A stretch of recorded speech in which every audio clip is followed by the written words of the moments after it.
You're in the kitchen, putting the dishes away. You've done this countless times. You could do it in your sleep. Some nights you probably have. You pick up the thing you drain the pasta with. You go to hand it to someone, and the word isn't there. You're holding it. You know what it does. You know which cupboard it lives in. You know the handle's gone a bit bent. You know everything about it, except what it's called. It's right there. Can you put away the pasta helmet? Everybody laughs. You laugh too. It's quicker than explaining, but you're counting them now. That's not the first one this week. 2 out of 3 women going through perimenopause say the same thing. 2 out of 3. That's most of the women you know. It's called brain fog, which is a very polite way of putting it. And what's happening isn't what it feels like. You were told about hot flushes, irregular periods, and the grand finale, no periods at all. 1 page. In fairness, nobody had done enough research to fill a second one. Nobody mentioned you'd forget words. Nobody mentioned they'd go missing mid-sentence, in rooms full of people whose opinion you care about. You were warned about entirely the wrong thing, so it keeps happening.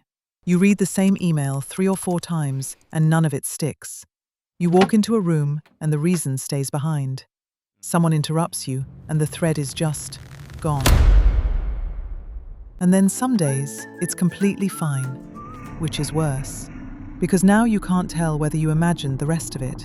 A name you know perfectly well, gone, right as they say yours. You start writing things down, then you lose the notes. Meanwhile, somewhere in your head, one voice has already skipped ahead to the worst version of this. Another one files it under a busy week, or worse. Everybody else has a theory.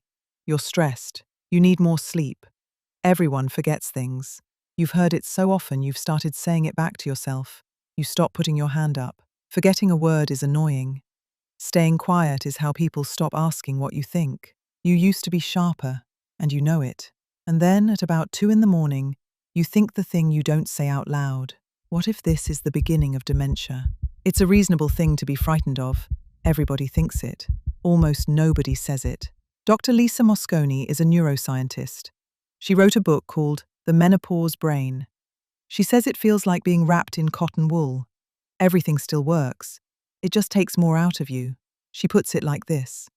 Dementia isn't forgetting where you left your keys. Dementia is forgetting what keys are for. You knew what the colander was for. You just couldn't reach the word. Dr.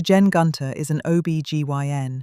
She wrote the Menopause Manifesto, and she went looking for what actually changes. The study is called SWAN, the study of women's health across the nation. They followed more than 3,000 women for years, testing memory and thinking as they go. What changed was how well they took in new things. What they already knew stayed exactly where it was. Dr. Gunter puts it like this. There can be a pause in learning, which is a very different thing from forgetfulness. Nothing's being erased. The filing cabinet is fine. It's the taking in that's gone a bit wonky. Dr. Gunter tells a story about herself in that book. She lost her car keys, and she thought, menopause brain. Then she asked her partner, who is 8 months older than she is, what he blames when he loses his keys. He said, age, or stress. Obviously, it hadn't occurred to him to blame anything else. Dr. Mosconi says it's typically temporary, that it comes back afterwards. Dr. Gunter says the same. It is not a memory cliff.